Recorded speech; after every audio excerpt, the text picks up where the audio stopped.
Okay, let's get started, folks. My name is Charlie Abrahams, and I'd like to welcome you to this morning's webinar, in which we're going to be covering the threat landscape and the darknet. So let's look at the agenda that we've got here. We're going to talk a little bit about various aspects of the cybercrime ecosystem right now: phishing, ransomware, and business email spoofing scams.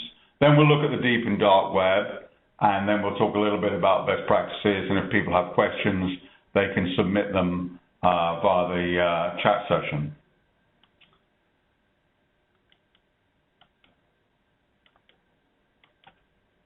So let's look at the landscape. One of the interesting things about fraud is that when I joined Mark Monitor about 10 years ago, really fraud was very, very top of the agenda when it came to brand protection.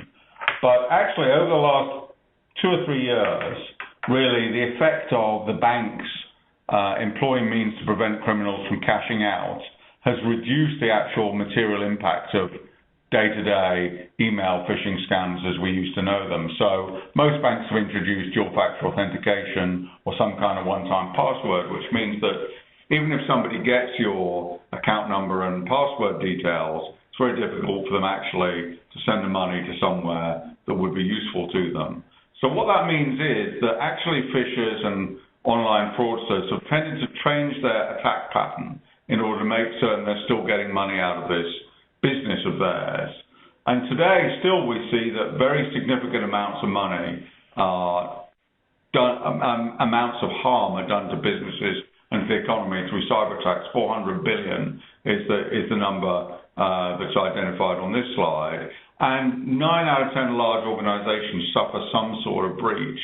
So whilst it may not be a simple email-driven security fraud, then it will be another sort of breach of the ecosystem via hacking, via website infringement. All sorts of things are going on. We'll look at that in a moment. And we find that 60% of our clients or potential clients get some sort of sensitive data stolen. So this is a very, very important aspect of the online brand protection landscape, and definitely an area that people are concerned about now. So let's look at what's evolved. So whereas, as I say, it used to be that what you'd receive was a simple email saying, urgent, update your password online, and a link to a site that was a copy of a well-known financial institution's website, we've seen much more sophisticated scams start to replace that. So phishing still goes on. There's very, very large numbers of phish emails are still distributed. But I think the business impact of those is much reduced these days because of the steps that as I mentioned earlier, people have taken to deal with those. So what we're starting to see now are what are called business email compromise or business email spoofing scams. And I'll talk about that in a moment as to what that means and what that impact can be. And also malware and ransomware. And ransomware particularly, malware's been around for a very long time, obviously, in the sense of finding ways of capturing people's credentials through key logging or man-in-the-middle attacks on transactions online. Ransomware is a rather new and insidious practice, which we'll talk about in a moment. And then the other aspect is that most of these involve social engineering. So in other words, tricking the individual into believing something is different. Obviously, the simplest phishing scam has a degree of social engineering in it, but these are much more sophisticated. And we find that they're tending to target new industries, so not just banking and financial services, which of course was traditionally the way that, or the place that phishers got their return from online fraud. So now we're seeing many other industries, because everybody has a login. You think about all the things that you do in today on the internet, be it online shopping, be it social media, be it travel sites, be it insurance, be it healthcare. Everything has an online login, and therefore the ability to steal that login and impersonate somebody on the internet has impact for all sorts of industries today. So if we look at who the top phishing targets are by industry. Now, it wasn't very helpful, this slide is in just different flavors of blue, but what it does say is that above financial is ISPs and hosting and IT services companies, basically, is the #1 target for phishing scams these days. And of course, that's because so many things are done online, and therefore the ability to hack into any kind of hosting service provides all sorts of capabilities to the fraudster. After that, retail, 26%, which is very significant, and then social networks, traveling down through travel and gaming. And as I said, pretty much anything that has a login has the opportunity to be phished and to have one's credentials stolen. So you see here the very significant growth over the last 2.5 years, really, of phishing volume targeting non-financial institutions. So that means, really, in the last 2.5 years, close to an 8-fold increase from 40,000 incidents to 320,000 incidents, close to an 8-fold increase, but quarter on quarter, of attacks on non-financial institutions. I think that demonstrates the importance for all sorts of industries to be interested in the online fraud ecosystem. So let's talk about malware and ransomware. Malware is a term that is used very generically to talk about any kind of executable virus or spyware that gets dropped onto a computer, and that's been around for ages, and is well known. And there have been all sorts of high-value targets executed via that kind of attack. What's more insidious and new is the concept of ransomware. So what ransomware does really, it's a form of malware. But what that does is to lock a system. And what really goes on is that the individuals carrying out the attack start by delivering this ransomware to lock down somebody's systems, and then they ask via an encrypted message, so they can't be traced, for a large sum of money to be transferred in return for releasing it. And I mean, I know people who've worked in healthcare, just in small, dentist practices, who've had this kind of activity purported against them. So this is quite serious, quite new, and very focused. This means that you would accidentally receive something that locks down your whole system, breaches your whole system. If you're a small business, that would be very, very impactful, and you would be asked to give up an amount of money in order to have that released. And because of the anonymity that, of course, the internet provides, it's very difficult for somebody to find the criminal who's carrying out that sort of activity. We've seen a significant growth in that. Here, this slide describes how recent a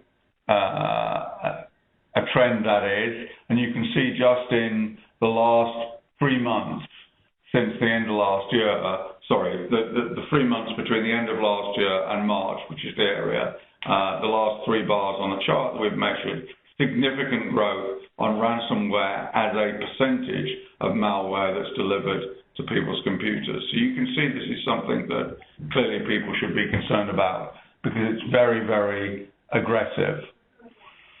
Let's talk now about phishing as a whole and how that's evolved. So, phishing in its standard form really means the delivery or the output of typically tens of millions of emails randomly sent to a very large base of email addresses that have been provided to the phisher. So it's really hit and hope.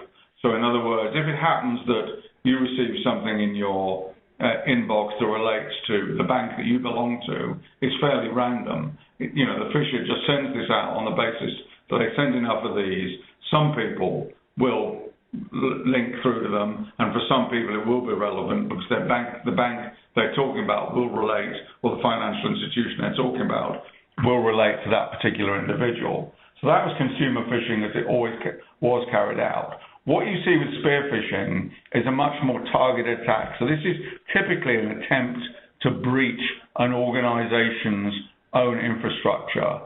So there are really 2 specific forms of that. One of those is business email compromise attack, and the other one is business email spoofing attack. Now these are similar in the sense that the recipient sees an email that is asking them to do something that normally involves transferring money. We'll look at a couple of examples of these in a moment. But one of them involves a legitimate email which has been hacked into, so somebody's had their details stolen, and they're using, so one of your colleagues has had their email account hacked or breached in some way, and somebody is impersonating that person to send you an email asking you to do something. Business email spoofing, the other alternative, is where somebody's used an email address that looks like your colleague's email address. So slight difference there, but both of them are very targeted because they're typically focused on the internal systems of an organization. So they're coming to me, trying to get me as an employee of Monitor to do something that would be of benefit to the person who is launching the attack. And that's very different from the random email which goes out to tens of millions of people saying, please update your password. So what they're trying to do is to breach Monitor or the target organization systems so that they can do something nefarious. And when you look at the marketplace on this or the ecosystem on this, we're seeing a very, very large increase rate in this kind of attack. And what's interesting about this is because it's so targeted, it obviously involves a lot more knowledge and a lot more skill to do it, but obviously the payoff is significantly higher. So if you look at a couple of examples of this, I mean, typically this is the sort of thing that we see, and we actually see these, people attempting this against ourselves, but of course we're the sort of organization that's very prepared to deal with it. So this would be an email from one executive to somebody in the finance department, requesting somebody sends money to a particular bank account or a particular supplier account. So that would be a case where, there's a spoofed email asking somebody to do that. Very similar example would be where somebody is sitting on a legitimate vendor account but has broken into the system such that they've added payment details as well as the genuine ones as an alternative, such that when they then trigger the request to pay the vendor, they actually get some money to go to accounts that don't belong to the legitimate vendor. So both of those are examples of how, if your systems get breached through some kind of business email compromise or business email spoofing scheme, all sorts of things can go on. So you can imagine that if they're trying to break into an ISP or hosting company's systems, then they're trying to redirect traffic or to steal traffic or to spoof people's websites. So let's now talk about the deep web and the dark web, because this is another area that is starting to gain a lot of interest. And it's a place where a lot of the sort of information that gets stolen through business email compromise and business email spoofing scams, as well as the pure financial return that we were just looking at there, people will also try to steal information that will then get traded potentially on the dark web. So let's just talk about the structure of the internet as a whole. So what we see on a day-to-day basis when we go online and search for goods, or we go online and do our travel bookings, is what's known as the surface web. So that is the web that is indexed by the search engines such as Google and Microsoft. So that is actually a very small proportion of the internet. A much larger proportion of the internet is what's known as the deep web. Now that sounds kind of scary, but really it isn't, because the deep web, if you think about it and understand it properly, is the very largest proportion of the internet. It's more than 95% of the internet is the deep web. But just because it's unindexed doesn't make it nefarious or seedy in any way. So this would be your company's intranet, Monitor's intranet. It would be your private Facebook page, your private social media pages. So these are all things that don't get indexed by the search engine. So as you know, you can't search people's social media postings. You can't search corporate internets from the outside at any rate. So that is what is described as the deep web. And there's really, really nothing to be concerned about with the deep web. It's just a very large repository of content that relates to specific things. Many of the drop-down menus and all those kind of things that you see on web pages would also be classified as the deep web. The dark web, however, is a subset of the deep web, somewhat smaller, but it is something that is designed for covert activity. Now, the origins of the dark web are that really it was originally designed by the security services, and that was as a means to communicate where their targets could not track them. It's also used by many of the law enforcement agencies as a place to communicate and to store data. So it is a covert network, and it is designed specifically for anonymity. Now, what that means is that obviously people can traffic stolen credentials, drugs, many other things that if they did that on the indexable internet would lead them eventually to prosecution. So the dark web and the dark net has started to become a place where criminals do business. And, it's estimated that a very large number of people still are able to access that. It's not that difficult, and not all of it is nefarious. So, journalists who want to keep data anonymously there, and as I said, law enforcement specifically use this for legal activity. So how is it accessed? Well, it's accessed via a piece of technology called the onion router or the onion router. And that's what Tor stands for, the onion router. It's a free piece of software that's not very difficult for you to get and not very difficult for you to learn to use.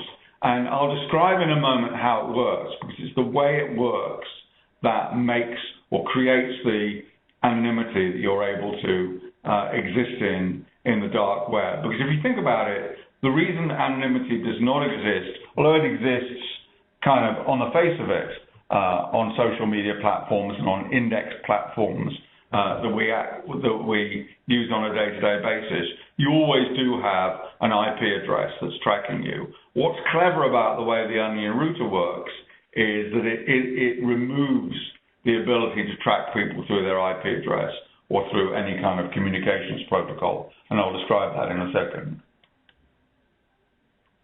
So you get to Tor, you can download this, anybody can do this, you don't need a special browser to get to Tor. Once you have Tor, that acts as your browser, but if you want to, you can go and get Tor yourselves, and you can get an invitation to join many of the places on the dark net. So it's not that difficult to become a part of this ecosystem, and it's not nearly as scary as you might think.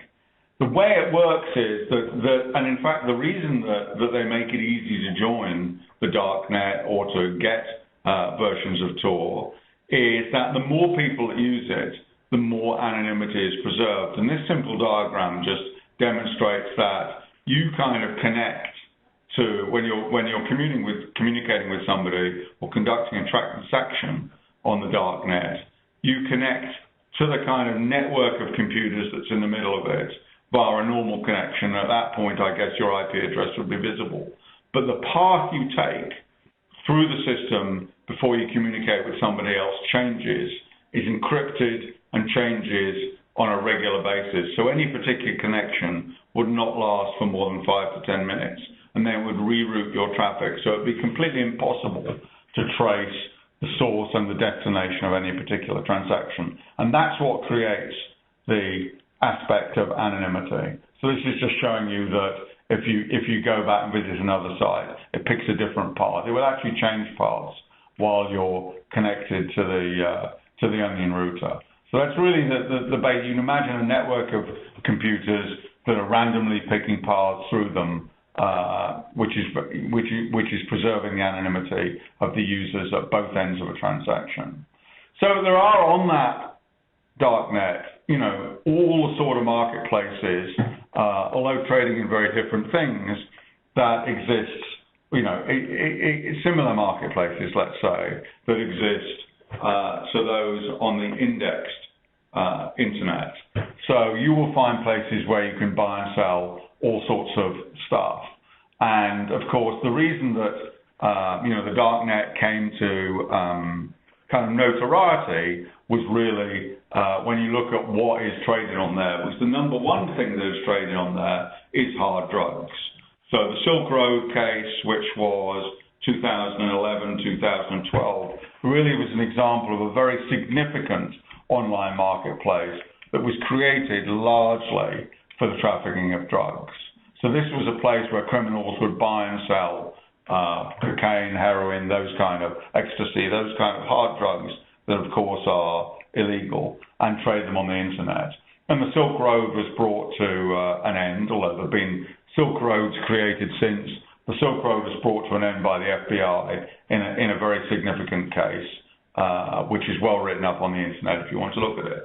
But as well as drugs, information is probably the next most significant item and probably the most relevant to people who are listening to this WebEx, because when we look at the darknet, and we'll talk about what Monitor might be doing in relation to the darknet and dealing with the darknet, it's information that really people are concerned about being traded. So confidential documents, credit card data, bank account data, those kind of things.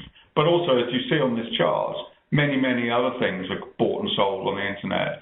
Guides to hacking, guides to fraud are actually available for purchase and are sold regularly on here. Data, electronic, some amounts of pirated content like ebooks and videos and other content are also traded on here. But really, the number one and number two items on the darknet are drugs and information. And it's the second of those that we believe our client set will be most interested in. So these are the sorts of things that you would see being bought and sold that might be relevant to businesses. Credentials, identities, all sorts of IP, potential patent data, I guess, may be available there. And all sorts of guides to hacking and guides to online fraud are available on the darknet. So that's a little bit scary.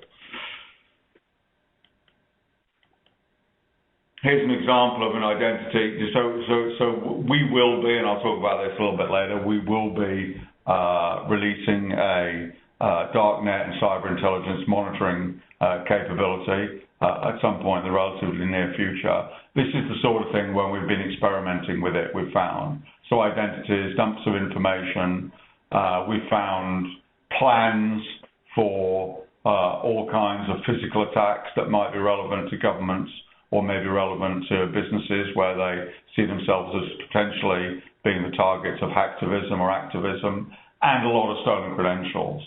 So a lot of this data gets then bought and sold on the internet. And it's very interesting that actually, a stolen Facebook profile and stolen Facebook login is actually worth a lot more than a bank account login these days, 4 times, I would estimate.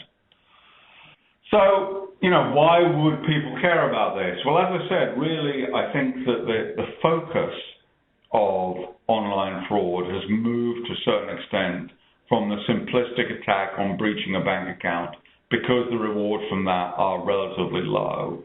And increasingly, attempts are made to breach organizations, steal very private data, very valuable data, and do harm to organizations that way, including, delivery of ransomware.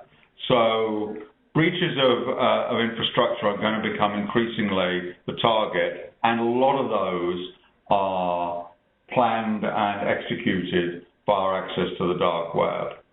So there hasn't previously been a way to identify the potential of those attacks and the source of those attacks. So if that becomes available, we think that will be of significant benefit. So the sort of solution that we think would be of use to our clients would be a way to look for your brand being mentioned at some point on the darknet in relation to potential threat, potential trading of data, potential focus on your business. However, you won't actually be able to enforce, because clearly, the anonymity that is provided by this medium makes it very, very difficult to take enforcement action. You will, however, be able to prepare yourselves for impending attack, or if there were documents that were being traded, you may be able to, involve law enforcement in trying to recover those. So let's talk about best practices. Obviously, what not to do is to try and just, ignore this issue, because it is going to be an increasing threat. We also think that trying to deal with it in a manual fashion is very, very difficult to achieve. To be able to collect data and penetrate syndicates on the darknet is a very difficult thing for an individual to do. Obviously, there are specialist investigation organizations that would be able to do that, but they really aren't going to be doing it en masse, as it were.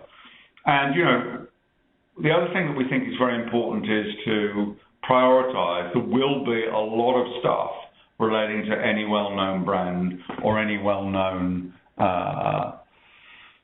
owner of IP on the darknet, but really, you know, it's filtering out what's relevant, what's important, what's going to be of real harm to you versus what isn't, that will be, you know, an important way of dealing with this new vector of attack. So what you should do is think about ways of protecting yourselves in this new space. It won't just be email. I think most people now are aware of email as a primary vector of attack, and most people have in place some means, particularly those that are in industries that are targets for the kind of phishing attack. Most industries in that space have put in place some form of protection to avoid the damage that comes from stolen credentials. But, you know, we really think that the important thing to do is think about other channels other than simply the email vector. Education is very much important. So we definitely think that educating your staff as well as your customers is a very, very important part of the defense process. So making certain that staff are very careful about emails that they receive that might direct them to take action, you know, particularly where it would involve setting up payment accounts or making payments. Have processes there that make it difficult, so just one person isn't able to sign off the opening of a new account. I'm sure these are fairly obvious strategies, but really thinking about the sort of threats that can come through a compromised system or a compromised internal email system is a very, very important place to prepare yourselves for.